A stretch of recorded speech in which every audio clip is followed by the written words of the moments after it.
Good morning, traders and investors. Today is January 12th. It's a Tuesday.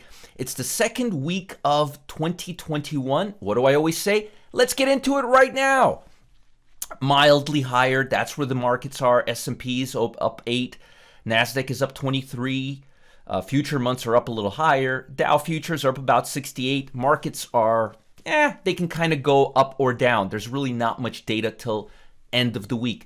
Thursday and Friday is when the majority of the federal reports come out. It's going to give us a good idea of how retail sales are doing, whether employment numbers are climbing or not. Retail sales, and consumer sentiment, very, very important. That's all happening Thursday and Friday. Right now, markets are kind of being driven by what Biden may come out and say. He's going to announce his plans, and that's going to be very, very important. So let's talk about global economy really quickly. Then I'll talk about the sector that's outperforming and is almost at the point of breaking out.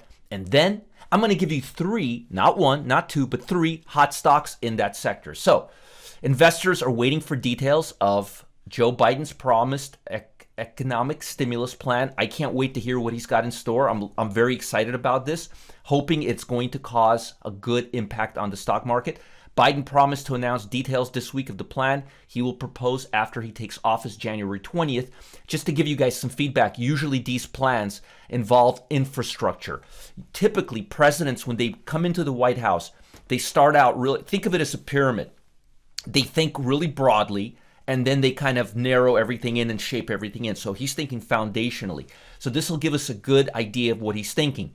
From what I understand, and don't quote me on this, obviously, I'm not I can't predict the future. But from what I understand, he is going to talk about putting a whopping $1 trillion into infrastructure, evergreen, renewable energy type of a sustainable energy type of a infrastructure, which would be very, very welcomed in the U.S. right now. U.S. markets shrugged off the attack on capital, I don't even know what to say about that. That's terrible. Stocks in the S&P are expensive. And this is, folks, something you should be mindful of. Not only are we trading at 29 earnings right now, above the 18 times earnings of the past decades, but I want to show you, and this is something you need to pay attention to because this goes along with it, and I show this to you almost every day. All stocks trading above $2. Look at the number of stocks trading above the 200-day moving average, 87 percentile. Look at the number of stocks trading above the 50 percentile, 50-day moving average, 83 percentile. It's getting top heavy, which means we are overdue for a little cool off. I'm not suggesting we're going to have a bear market, but we need to cool off a bit. So I am seeing this reflecting technically and in the sentiment of the stock market. The gains come despite negative U.S. economic news. Employers are cutting jobs last month, a lot of jobs last month. More than they have added since the start of the pandemic. And that's really, really, really negative. And I'm hoping this week's reports are going to turn positive. U.S. and other countries are also face contagion, more contagious types of COVID. And folks, healthy people are not seeing vaccines. My folks who are in their 70s, well in their 70s, they don't have an appointment with the doctor. At least another month, doctors say. Healthy people who are in the workforce, probably another 3 to 5 months. So my question to you is, how can the economy run itself on full gear when the markets are so vulnerable? It could be the stimulus, but I'm going to say we're in a very nervous situation. Democrats are pushing for a removal of Trump, which they're not doing this to make a point. They're doing this so that they're trying to limit his chances of getting reelected in 4 years, and they don't want him to get benefits like security for the rest of his life. That's what the purpose of this exercise is. Because I didn't quite get it. I was like, what's the point of kicking this guy out of the White House on his last week? But it has further ramifications. And shares of Twitter and Facebook fell quite a bit, 6.4% and 4% respectively, after they suspended Trump's account. And I think that might have been a little overboard, especially on Facebook. But hey, I don't want to get into politics. Crude oil is actually trading higher. We're above the $45, $40 that frackers pay to process crude oil in this country. But we still have a glut of crude oil, and supply is grossly outweighing demand. Now, If we look at the 10 major sectors, you will see that the financial sectors are breaking out, and they are the strongest sector. Problem here is, if you look at the high, we're just now reaching the February highs, and I've warned everybody not to get into any stocks, assets, or ETFs unless they're trading higher than this level. So this kind of puts us in a little pickle because we're not trading above this level. But as you could see, we're very, very close. We're like a hair, like less than $1 away. So it looks like financials are going to break through that level. And in light of that, I wanted to show you 3 of the strongest financial stocks that I'm seeing right now. So let's take a look at that right now, and I'll go through them really quickly with you. So that's not financial, that's not financial, that's not financial, that's not here's financial, SIVB. What do you know? And it's the 1, 2, 3, 4, 5, 6, 7, 8th strongest stock out of 500 S&P stocks. As you could see right here, it's a commercial bank. Let's take a look at the stock price. Notice it's well outperforming any levels that we've seen in last February. Let's see, where's last February? Last February is, yeah, why don't I just go a little further in time? Yeah, we're way past. That's the level right there.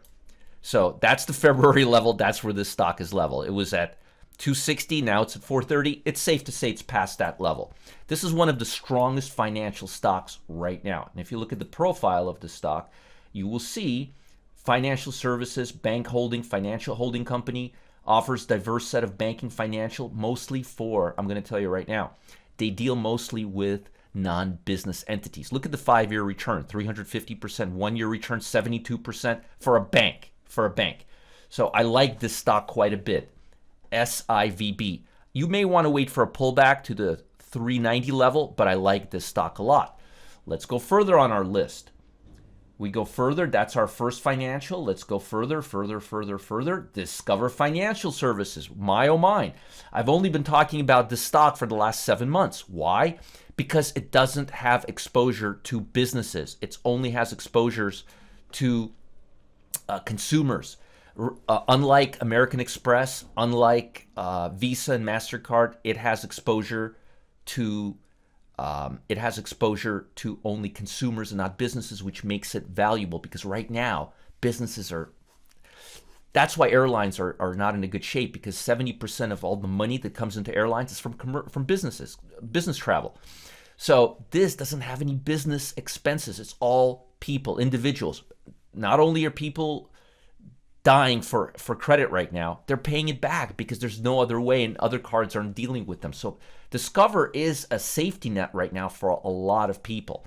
And that's one of the reasons the stock has been going up. This is where it was in February, and look where it is now, above that level. Not by a big chunk, but by a good percentage. So I like this stock a lot. DFS. Last one, Charles Schwab. Brokers, and this is not a bank, it's a broker. I like it. I like how it's trading right now quite a bit. It's near all-time highs. Let me make sure. We've been seeing record brokerage accounts being opened with Robinhood, and people are just staying home and trading right now. We just recently, look at that, we just now passed the February high. Out of all these 3, I kind of like Charles Schwab the best. The fact that it's taking out the February highs, previous February or March highs, whichever ones they were. Actually, I'm in the wrong place. Those are right here. Sorry. That's what right here. I'm going way back. But the fact that this is taking out multi-month highs is very positive. I like Charles Schwab. I like Discover. And I like SIVB. So what did I just take you through? I took you through the broad market. I showed you the major sectors. I showed you what the strongest sector is based on 6-month, 3-month, and 1-month average. Then we went to the cumulative strength index.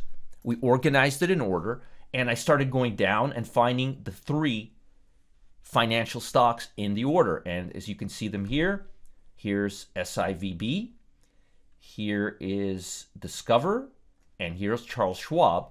All of these are in the top, I would say, 20 stocks, 20 out of 500. So they're in the top 2.5%. Charles Schwab, Discover, SIVB, Financial. Before you guys go anywhere, I got something important for you. Listen up. There's a big opportunity coming to the stock market, and you're going to want to cash in on it. The last time market expert Adam Sarhan told you about the company like this, guess what happened? Its share price rocketed from $14 to $29 in 2 weeks. 2 weeks. That's more than 100% return. Now, a new stock has just jumped on his radar, and it's showing the same clear signs of major strength. In fact, shares could pop higher in as little as a few weeks, and there's no telling when or if this stock will ever trade at such discount prices again. Folks, there's some sectors on the move right now. Adam, this guy is an insider. If there's ever been an insider, Adam Sarhan is an insider. He's got his ear and his rhythm tapped to what Wall Street is doing. Click on the link below, learn about this incredible opportunity. Adam Sarhan is hot, and you got to learn about this now. Most importantly, have a great day and follow the link below. Expand your horizons. It's New Year's. Make 2021 the best trading year ever. I'll talk to you guys later. Bye.